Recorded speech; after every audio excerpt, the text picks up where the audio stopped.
Welcome to another Psycho Sunday with me, Lisa Storia. Now, if you're new to my channel, then I'll just update you on what I do on my channel.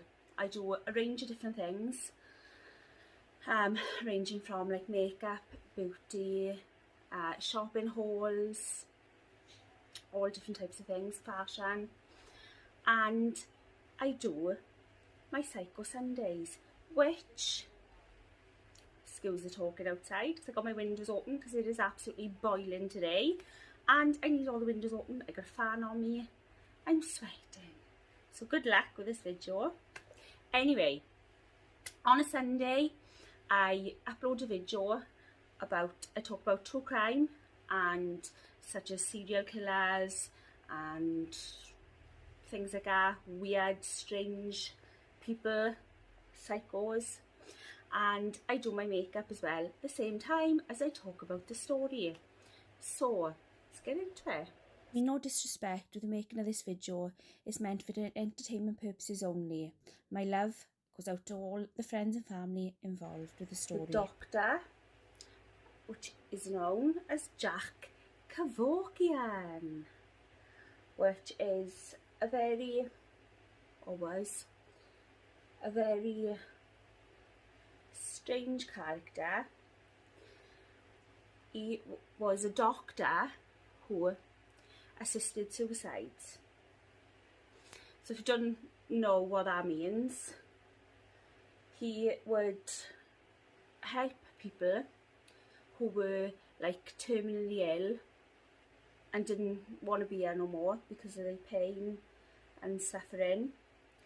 Then he would help them on their way because he knew how to do it painlessly. We don't really know for a fact if they didn't go through pain or anything, but because he was a doctor, this is what he went into.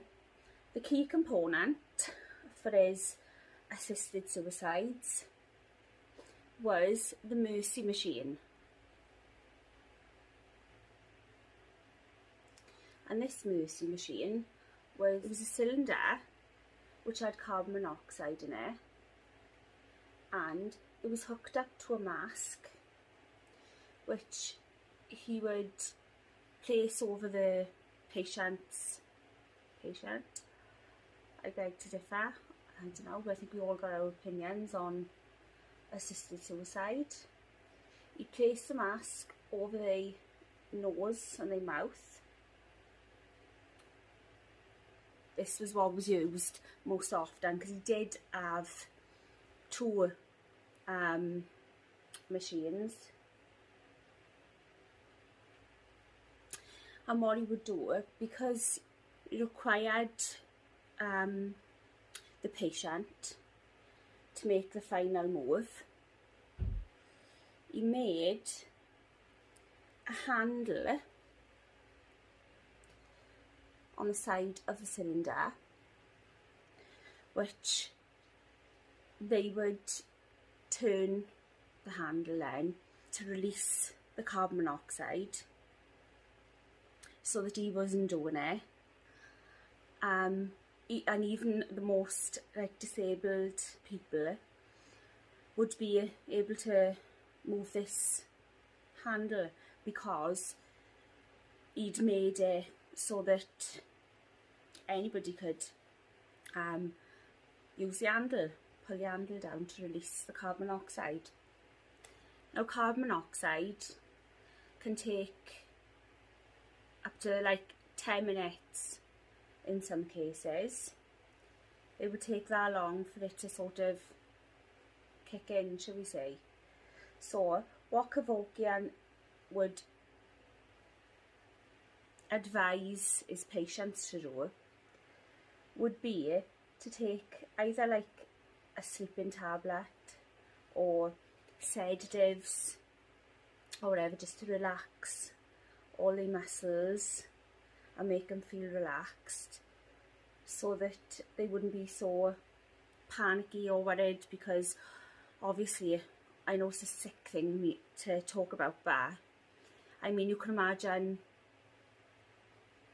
taking in this gas and knowing that even though you've agreed and this is what you want, you're lying there and you've got this mask on, you know it's going to end your life. I mean, if it was like a split second and then think, right, I'll be gone, but they're not, they're sitting there or lying there with this mask on. What's running through their head? And I mean, for that amount of time, this is what I think anyway, for that amount of time, that 10 minutes probably seems like hours. You know, what's going through their head? Are they like starting to regret it?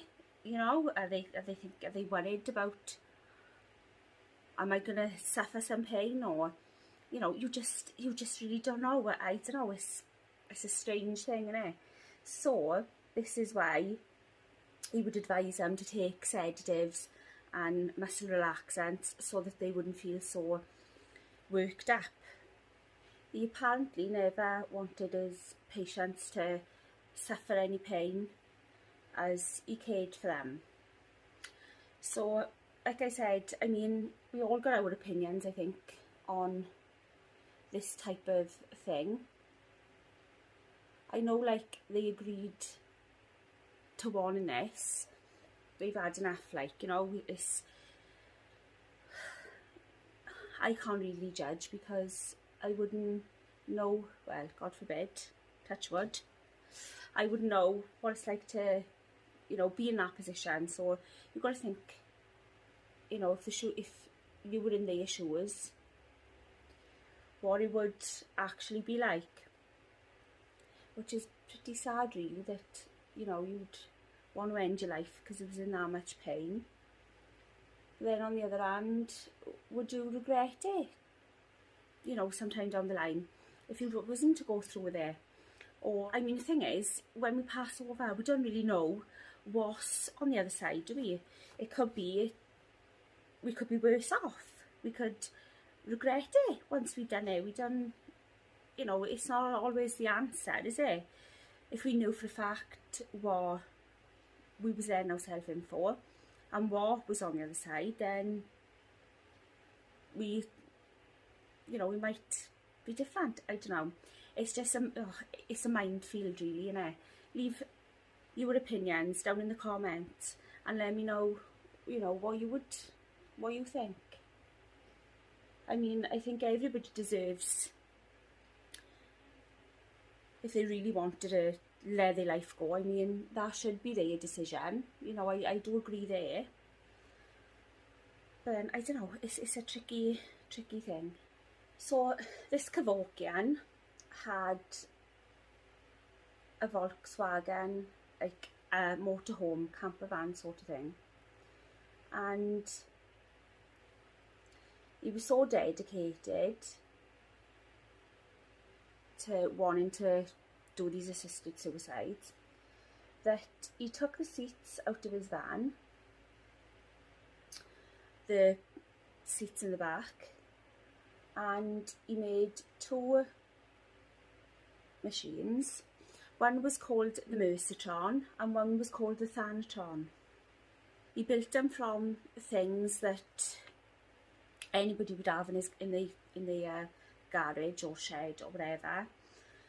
He just put all bits together to make these machines, death machines.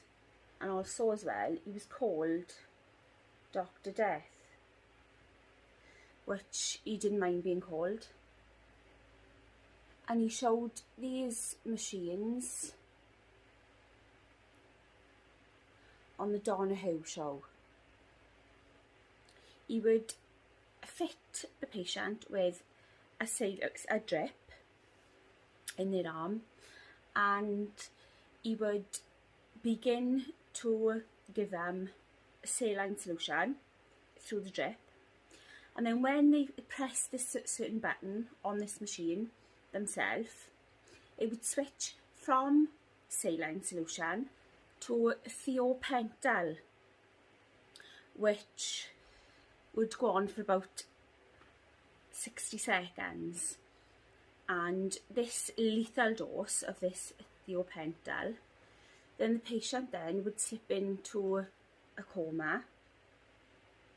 And once they've slipped into a coma, the thanatron, the machine, would give a dose of potassium chloride, and this potassium chloride stops the heart from beating. And this is the same solution that death row inmates are given when they have lethal injection.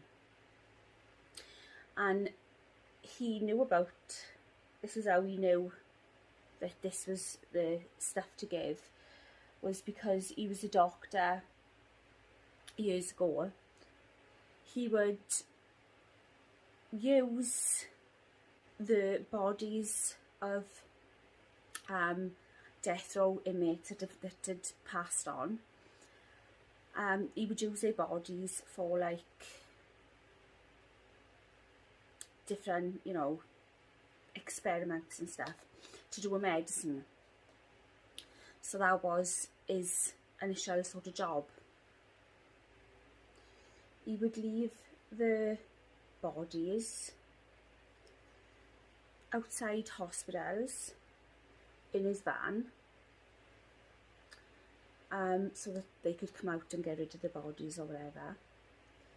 But then he'd done it so many times that they impounded his van to try and stop him doing it. So what he started doing was then he would buy a car, you know, like a cheap car, and he would start leaving them in them outside the hospitals. He helped over 100 patients commit suicide. These are some of his quotes. "Not one has feared death, they just need to end their agony.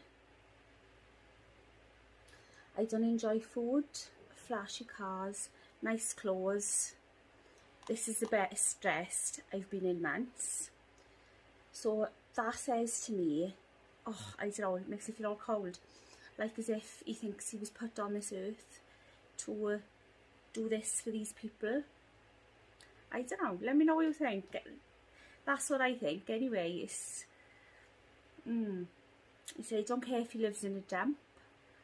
Things like that don't matter to him. A transfer of money should never be involved.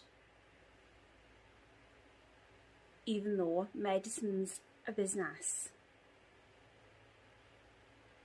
So is that saying that, you know, we can make money through medicines?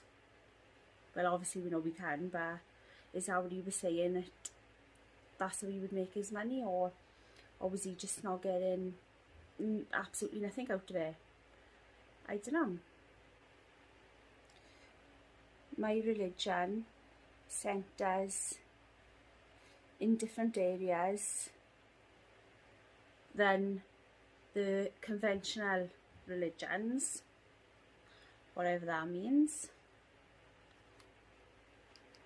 When your conscience says law is immoral, don't follow it. You can think what you want of these now, because some I don't even understand, if I be honest with you, but what looks like enjoyment is the sheer of contempt that's not a smile. And this one I think is the most creepiest. Is, let's hope you feel better now. I don't know. Very strange. I don't really know what to think of that myself. I think it's quite quite cold and quite like undetached. You know, as he says, like he cares about him so much and that, but then it seems that he's really detached from the situation, in my opinion. It's like, it just doesn't bother him, if you know what I mean. But the fact that he's actually done it, if that makes sense, it just doesn't affect him. Let's hope he feels better now, like as if it's nothing, you know, something so serious as like helping you take your own life, as if it's nothing. In the 1950s, that's when he was dubbed Dr. Death.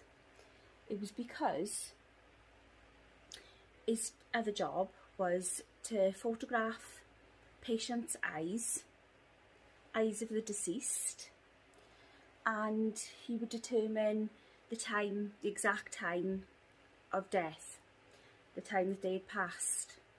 Then he campaigned then to use the bodies of people on death row that had passed for medical examination and experiments and stuff.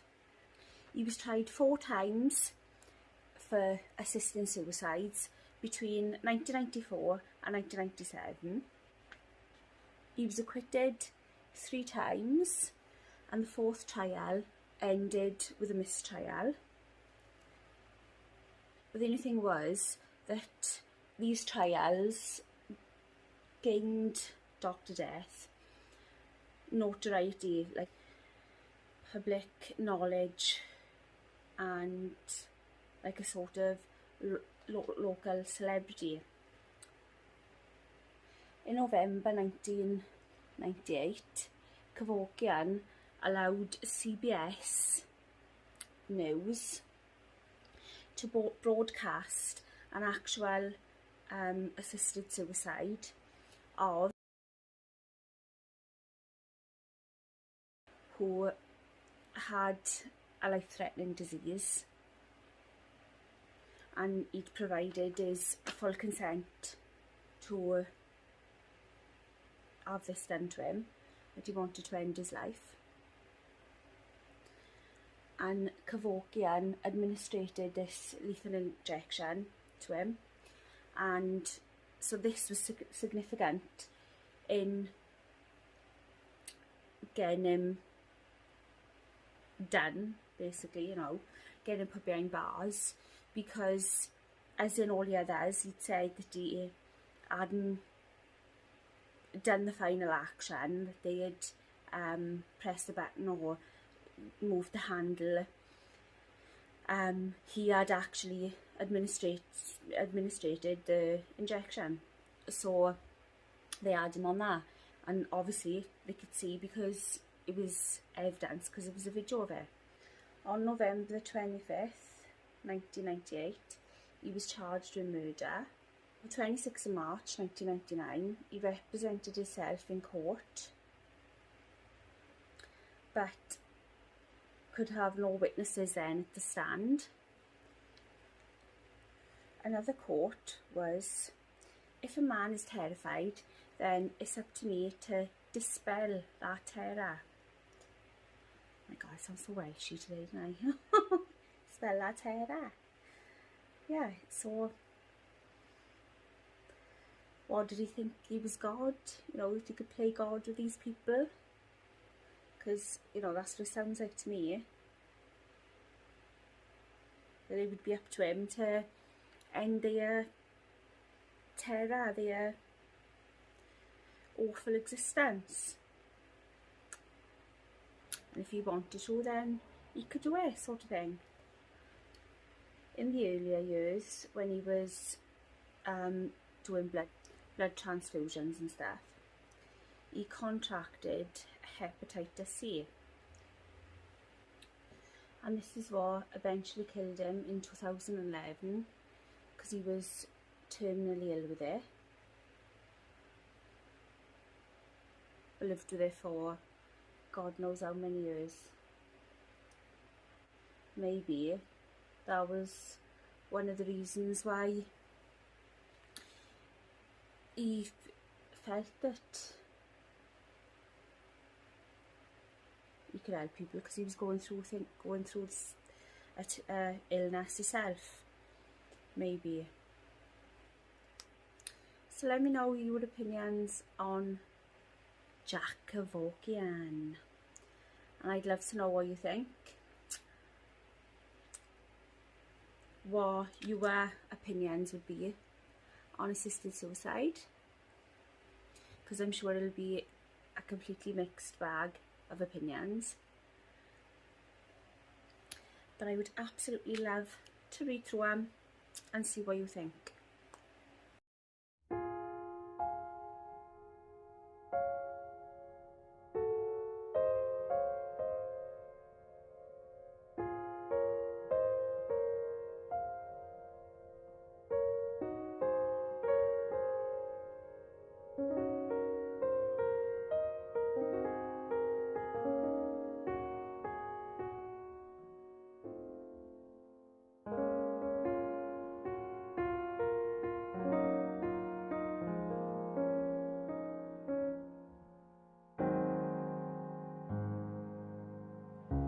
So get commenting.